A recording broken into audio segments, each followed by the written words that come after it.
Dans cette Coupe d'Afrique des Nations qui s'apprête à ouvrir ses portes au Maroc, il y a des stars planétaires. Il y a Victor Osimhen et ses buts en cascade. Il y a Achraf Hakimi et ses déboulés supersoniques. Il y a Sadio Mané et son aura.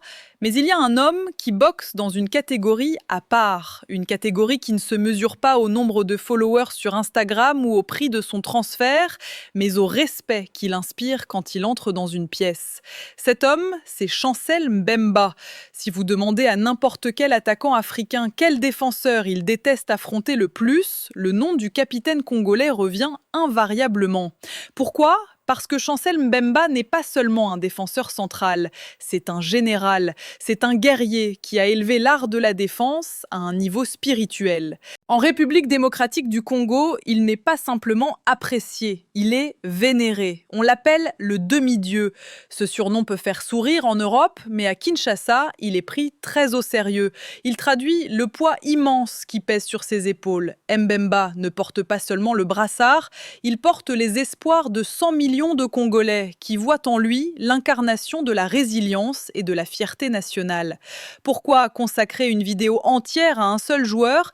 Parce que le destin de la RDC dans cette CAN 2025 est intrinsèquement lié à l'état de forme et à l'état d'esprit de son capitaine. Si Mbemba est grand, la RDC sera dangereuse. S'il est moyen, la RDC sera banale. C'est aussi simple et brutal que cela. Il est le baromètre, il est la clé de voûte de tout le système mis en place par Sébastien Desabre. Aujourd'hui, nous n'allons pas juste lister ces statistiques, même si elles sont impressionnantes. Nous allons essayer de comprendre comment ce joueur, souvent sous-coté par les grands médias européens, est devenu le patron incontesté du football africain.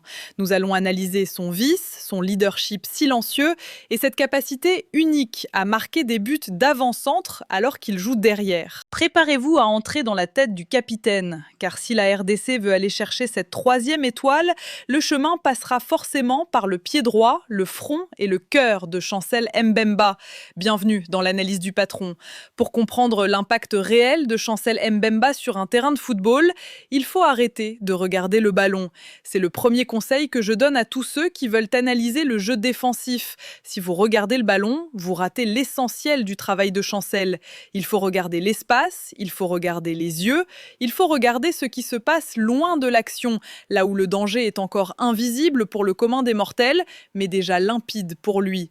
En cette fin d'année 2025, alors que le football africain s'est accéléré, musclé et complexifié, Chancel Mbemba reste une anomalie magnifique. Il est la réponse calme à un monde chaotique. Commençons par son attribut le plus dévastateur, celui qui ne se mesure pas dans les tableaux Excel des recruteurs, mais qui saute aux yeux des puristes, l'anticipation cognitive. La plupart des défenseurs centraux modernes sont des athlètes formidables. Ils courent vite, ils sautent haut, ils sont puissants. Quand l'attaquant part dans la profondeur, il court après lui pour le rattraper et tacler. C'est spectaculaire, ça fait lever les foules, ça fait de belles photos. Mais pour Chancel Mbemba, devoir tacler, c'est déjà un échec. Tacler, c'est avouer qu'on a été pris de vitesse ou de position. Observez-le attentivement lors du premier match de la RDC au Maroc. Vous verrez qu'il court souvent moins que les autres. Est-il fatigué ? Est-il vieux ? Non. Il est simplement déjà là où le ballon va arriver. Il a cette intelligence situationnelle qui lui permet de lire la trajectoire d'une passe 2 secondes avant que le milieu adverse ne la déclenche. C'est ce que j'appelle la défense par interception. Mbemba coupe les lignes de passe comme un chirurgien coupe un nerf. Il étouffe l'action dans l'œuf. Cette capacité permet à tout le bloc congolais de rester haut. Si vous avez un défenseur qui recule par peur de la profondeur, votre équipe se coupe en deux. Avec Mbemba, la RDC peut presser car ils savent que le capitaine gère la zone arrière comme une tour de contrôle. Il est l'assurance tout risque qui permet au milieu de terrain de se projeter sans regarder constamment dans le rétroviseur. Parlons ensuite de sa gestion du duel car c'est là que réside une partie du mystère Mbemba. Physiquement, il n'est pas le plus grand des centraux africains, il n'a pas la taille gigantesque d'un géant nigérian ou la masse musculaire d'un colosse camerounais. Il a un physique sec, nerveux, explosif. Et pourtant, Il perd rarement un duel physique. Comment est-ce possible? C'est une question d'équilibre et de vice. Chancel Mbemba maîtrise l'art du petit contact. Ce petit coup d'épaule au moment précis où l'attaquant saute. Ce léger déséquilibre imposé avec la hanche au moment de la prise de balle. Il ne cherche pas à détruire l'adversaire, il cherche à le gêner, à le rendre inconfortable. Affronter Mbemba, c'est comme essayer de courir avec un caillou dans la chaussure. C'est pénible, c'est frustrant et à la longue, ça use. Il est ce qu'on appelle un défenseur collant. Il ne laisse pas l'attaquant respirer. Il est toujours dans sa zone de confort, à quelques centimètres, prêt à surgir. Et quand le duel devient inévitablement physique, il révèle une puissance insoupçonnée dans le bas du corps. Ses appuis sont des racines. Il est indéboulonnable. Combien de fois a-t-on vu des attaquants bien plus lourds que lui rebondir sur son torse et finir au sol, alors que lui ressortait avec le ballon, la tête haute, le buste droit, comme s'il ne s'était rien passé. C'est cette force tranquille qui démoralise l'adversaire. L'attaquant se dit « j'ai tout mis » et il n'a même pas bougé. Psychologiquement, c'est une victoire avant même la fin du match. Il y a aussi, et c'est crucial pour cette CAN 2025, sa dimension de libéraux moderne. Dans le système de Sébastien Desabre, qui demande beaucoup de rigueur, Mbemba n'est pas seulement un stopper, il est le premier relanceur. Et là encore, il se distingue. La plupart des défenseurs, quand ils sont pressés, dégagent en touche ou balancent un long ballon devant, à la guerre comme à la guerre. Chancel, lui, a cette qualité technique, héritée de sa formation et de ses années au milieu de terrain, n'oublions jamais qu'il a longtemps joué numéro 6, qui lui permet de ressortir proprement sous pression. Il ose dribbler dans sa propre surface si le jeu le demande. Il ose la passe verticale qui casse 2 lignes adverses pour trouver un meneur de jeu. Cette prise de risque calculée est une arme offensive pour la RDC. Quand votre défenseur central est capable d'éliminer le premier rideau de pressing adverse par une passe ou un dribble, vous créez instantanément un surnombre au milieu. C'est mathématique. Mbemba offre cette supériorité numérique. Il transforme des situations défensives chaudes en occasions de contre-attaque fulgurante. C'est en cela qu'il est un défenseur total. Il ne se contente pas de détruire le jeu adverse, il construit le jeu de son équipe. Enfin, il faut aborder un aspect plus sombre, plus rugueux, mais tellement nécessaire dans le football africain de haut niveau. Le vice, ou ce que les Sud-Américains appellent la grinta. Mbemba est un gentil garçon dans la vie, un homme de foi, humble. Mais sur le terrain, c'est un tueur à sang-froid. Il sait parler à l'arbitre, il sait provoquer l'adversaire sans se faire prendre. Il sait faire la faute utile, celle qui coupe une contre-attaque dangereuse à 40 mètres du but, qui lui vaut un carton jaune, qu'il accepte sans broncher, car il sait qu'il a sauvé l'équipe. Cette intelligence des moments faibles, cette capacité à gérer le temps, à simuler une petite blessure pour permettre à ses coéquipiers de souffler quand l'orage gronde, c'est l'expérience du très haut niveau européen qui parle. C'est Porto, c'est Marseille, c'est la Ligue des Champions. Dans cette CAN marocaine, où l'arbitrage sera strict et où la VAR scrutera chaque geste, avoir un capitaine qui sait naviguer dans les zones grises du règlement, qui sait imposer le respect aux officiels sans être irrespectueux, est un atout capital. Mbemba est ce diplomate en crampons. Il protège ses jeunes coéquipiers. Quand Inonga Baka ou un autre jeune défenseur commet une erreur, Mbemba est là pour réparer, mais aussi pour rassurer. Il ne hurle pas pour humilier, il replace. Il guide. En résumé, défensivement, Chancel Mbemba est l'armure de la République démocratique du Congo. Il est celui qui permet à l'équipe de ne pas trembler. Il absorbe la pression comme une éponge. Et si la RDC a fini l'année 2025 avec l'une des meilleures défenses des qualifications, ce n'est pas un hasard, c'est l'effet Mbemba. Mais réduire Chancel à son rôle défensif serait une insulte à son talent complet. Car ce qui fait de lui une légende vivante, ce n'est pas seulement qu'il empêche les buts, c'est qu'il les marque. Et c'est ce que nous allons voir avec fascination dans la prochaine partie de notre analyse. Si Chancel Mbemba n'était que ce défenseur infranchissable que nous venons de décrire, il serait déjà considéré comme l'un des meilleurs joueurs de l'histoire du football congolais. Mais ce qui le fait basculer dans une autre dimension, ce qui fait de lui une anomalie statistique et tactique mondiale, c'est ce qui se passe quand il franchit la ligne médiane. Il y a une phrase que j'aime utiliser pour le décrire. Chancel Mbemba est un numéro 9 prisonnier dans le corps d'un défenseur central. C'est une spécificité rare. Dans l'histoire du football, nous avons connu des défenseurs buteurs, Sergio Ramos, John Terry, Laurent Blanc. Mais analysez leurs buts.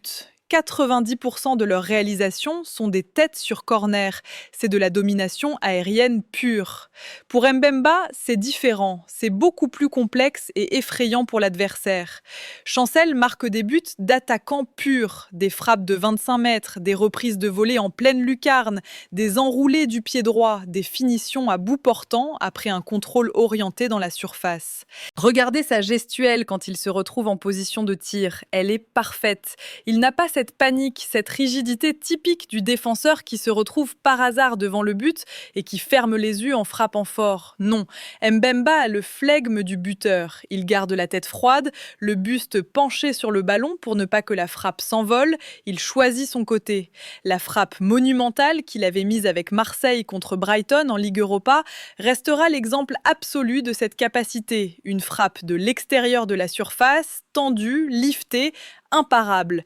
Combien de milieux offensifs de métier sont capables d'un tel geste? Très peu. Lui, le défenseur central, le fait. Mais comment expliquer cette efficacité? Est-ce de la chance? Absolument pas. C'est de l'instinct et de l'intelligence spatiale. Mbemba sent le jeu. Sur les phases offensives, notamment sur les coups de pied arrêtés ou les moments de pression intense en fin de match, il ne se contente pas de monter pour faire le nombre. Il analyse où le ballon a le plus de chances de retomber. C'est la théorie du second ballon. Quand un corner est repoussé par la défense adverse, la plupart des joueurs regardent la balle en l'air. Mbemba, lui, regarde les espaces libres à l'entrée de la surface. Il se place là où le chaos va se créer. Et quand le ballon tombe, il est seul, armé, prêt à punir. C'est là que réside le véritable cauchemar pour les entraîneurs adverses. Vous pouvez préparer un plan anti-Wissa, un plan anti-Bakambu. Vous pouvez dire à vos défenseurs « marquez le numéro 9 à la culotte ». Mais comment préparez-vous un plan anti-Mbemba? Qui doit le marquer? Si c'est un attaquant adverse qui doit le suivre, il va l'oublier, car un attaquant ne sait pas défendre dans sa propre surface. Si c'est un milieu défensif, cela libère de l'espace pour les créateurs congolais. Mbemba est un joueur indéfendable, parce qu'il n'est pas censé être là. Il brise les codes du marquage traditionnel. Il est le facteur X, l'élément de surprise qui fait sauter les verrous les plus serrés. Il y a aussi une dimension psychologique immense dans ces montées offensives. C'est ce que j'appelle le leadership par l'exemple. Il y a des matchs où la RDC est bloquée, où les attaquants butent sur une défense regroupée, où les ailiers ratent leur centre, où la frustration gagne l'équipe. On sent que le match échappe aux léopards. C'est à ce moment précis que vous voyez Chancel prendre le ballon depuis sa défense et monter. Il traverse le terrain balle au pied. Il ne fait pas de passe latérale, il va vers le but. Ce langage corporel envoie un message puissant à ses coéquipiers. Si vous n'arrivez pas à marquer, je vais le faire moi-même. Suivez-moi. C'est un électrochoc quand vous voyez votre capitaine, votre défenseur se dépouiller pour aller chercher un but à la 80e minute. Vous n'avez plus le droit d'être fatigué. Vous n'avez plus le droit de vous cacher. Il réveille l'orgueil de tout le groupe. Son but contre la Guinée lors de la CAN précédente était exactement cela, un but de révolte, un but d'angle impossible, un but qui a dit à toute l'équipe « on ne rentre pas à la maison ce soir ». Pour cette CAN 2025 au Maroc, cette arme offensive est peut-être la plus précieuse de l'arsenal de Sébastien Desabre. Nous l'avons dit dans nos vidéos précédentes, la RDC a parfois du mal à concrétiser ses temps forts. L'efficacité des attaquants de pointe est fluctuante. Avoir un défenseur capable de marquer 5 ou 6 buts par saison, toute compétition confondue, est un filet de sécurité vital. Imaginez un match de poule fermé, un 0-0 tendu contre une équipe qui refuse le jeu. Les minutes passent, la tension monte. C'est typiquement le genre de match que la RDC perdait il y a 10 ans sur un contre-assassin. Avec Mbemba, ce match peut basculer sur un corner, sur une frappe lointaine, sur une incursion rageuse. Il transforme le match nul en victoire étriquée. C'est la marque des champions. Mais ce style de jeu comporte un risque, évidemment. Quand Mbemba monte, qui couvre? Si le ballon est perdu pendant sa montée, il y a un trou béant dans l'axe. C'est là que la discipline tactique des autres joueurs est cruciale. Les milieux défensifs, que ce soit Moutou Samy ou un autre, doivent avoir l'intelligence de glisser en défense centrale dès que Chancel démarre son raid. C'est une chorégraphie qui doit être réglée comme du papier à musique. Si la couverture n'est pas assurée, le héros peut devenir le coupable. Mais Mbemba est suffisamment intelligent pour choisir ses moments. Il ne monte pas n'importe quand, il monte quand le jeu le demande ou quand l'urgence l'exige. En conclusion de ce segment offensif, il faut réaliser que nous avons affaire à un joueur total. Chancel Mbemba n'est pas un défenseur qui marque des buts, c'est un footballeur complet qui a choisi de jouer en défense. Sa technique de frappe, sa vision du jeu offensif et son sang-froid dans la surface feraient rougir de honte bien des attaquants de Ligue 1. Et pour les gardiens adverses dans cette CAN, savoir que le danger peut venir du numéro 4 adverse est une source d'angoisse supplémentaire. Il surveille l'attaquant et soudain, c'est le demi-dieu qui surgit au second poteau pour fusiller à bout portant. C'est imparable, c'est Chancel. Mais être un grand joueur ne suffit pas pour gagner une CAN. Il faut être un grand leader. Il faut savoir entrer dans la tête des gens, des coéquipiers comme des adversaires. Et c'est cette dimension mystique, presque spirituelle que nous allons explorer maintenant. Comment Chancel Mbemba a-t-il transformé la mentalité de toute une sélection? La réponse dans la suite. Nous avons analysé les jambes, nous avons analysé le pied droit. Mais pour saisir l'essence de Chancel Mbemba, il faut analyser ce qu'il y a dans sa poitrine et dans sa tête. Car c'est ici, sur le terrain invisible de la psychologie et du mental, que se gagne véritablement une Coupe d'Afrique des Nations. Et dans ce domaine, le capitaine des Léopards n'est pas seulement un joueur de football. Il est un guide spirituel, un paratonnerre et une boussole morale pour tout un pays. Ce qui frappe d'abord chez Chancel, c'est ce contraste saisissant entre son humilité en dehors du terrain et sa férocité dessus. Dans la vie, c'est un homme de peu de mots, profondément croyant, d'une politesse exquise. Il ne cherche pas la lumière, il ne fait pas de vagues sur les réseaux sociaux, il ne clash personne. Mais dès qu'il enfile le maillot bleu, une métamorphose s'opère. Il devient le patron. Ce type de leadership, que j'appelle le leadership tranquille, est le plus puissant qui soit. Il ne repose pas sur la peur ou les hurlements, comme on pouvait le voir chez un Roy Keane à l'époque. Il repose sur la crédibilité absolue. Quand Chancel Mbemba parle dans le vestiaire, tout le monde se tait. Pourquoi? Parce que son parcours est une leçon de vie qui force le respect de tous les jeunes joueurs.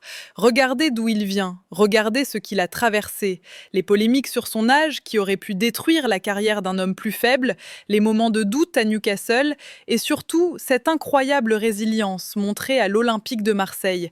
Souvenez-vous de l'été 2024, mis au placard, écarté du groupe professionnel, traité comme un indésirable par sa direction alors qu'il était le meilleur joueur de l'équipe la saison précédente. N'importe quel autre joueur aurait craqué, aurait fait un scandale dans la presse ou aurait sombré dans la dépression sportive. Qu'a fait Chancel ? Il s'est tu. Il a travaillé dans l'ombre, il a gardé son sourire, il a continué à s'entraîner comme un forcené. Et quand il est revenu sur le terrain, avec la RDC ou en club, il était encore plus fort. Cette séquence est fondatrice pour le groupe actuel des Léopards.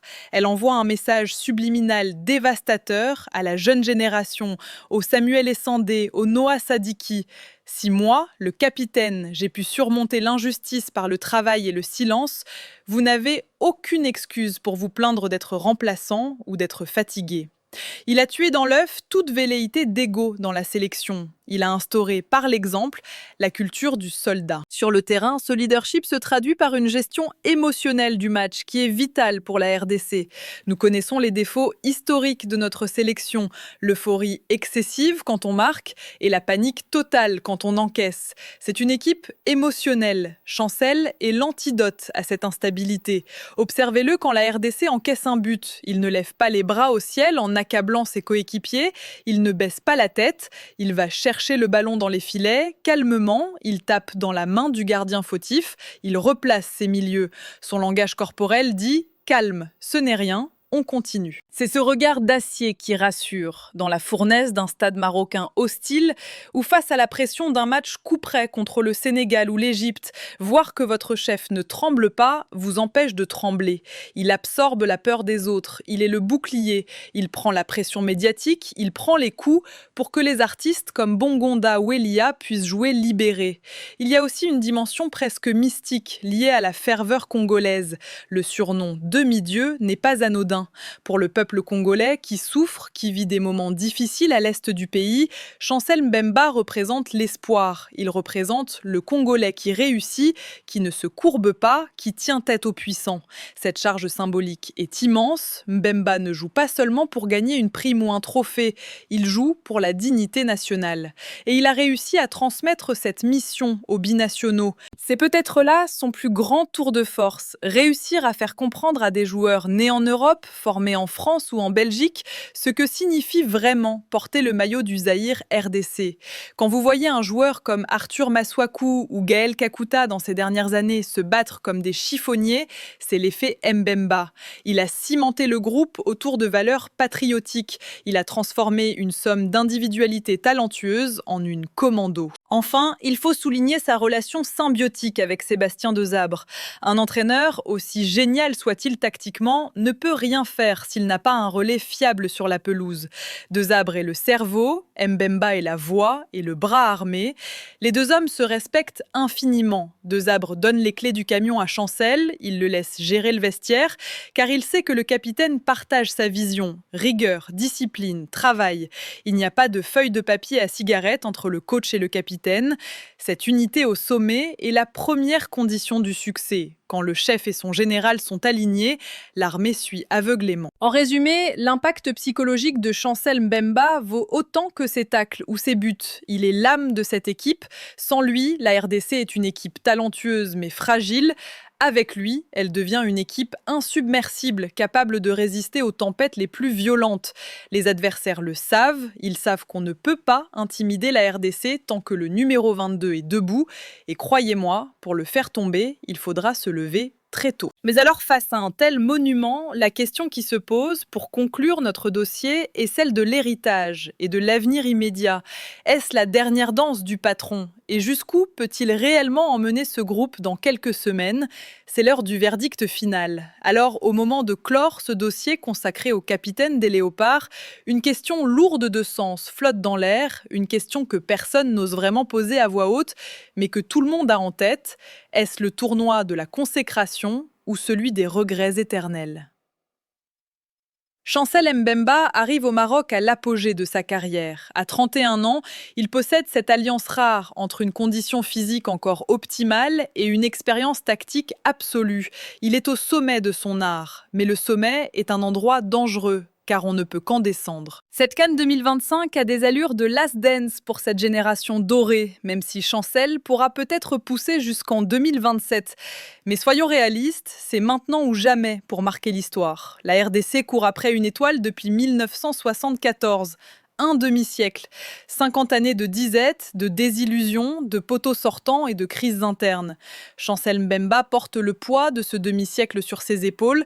C'est une charge qui écraserait n'importe quel homme normal. Mais comme nous l'avons vu, Mbemba n'est pas normal. Il faut bien mesurer sa place dans l'histoire. S'il parvient à emmener cette équipe, qui n'est pas favorite sur le papier face au Maroc ou au Sénégal, jusqu'en finale, ou mieux, s'il soulève le trophée à Rabat, il ne deviendra pas seulement le meilleur joueur de l'histoire de la RDC.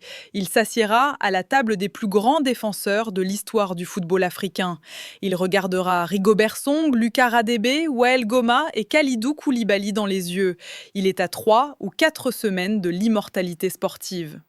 Cependant, il existe un danger, le revers de la médaille de ce culte de la personnalité, la Mbemba dépendance. Le football reste un sport collectif cruel. Un seul homme, aussi divin soit-il, ne peut pas arrêter 11 adversaires pendant 7 matchs.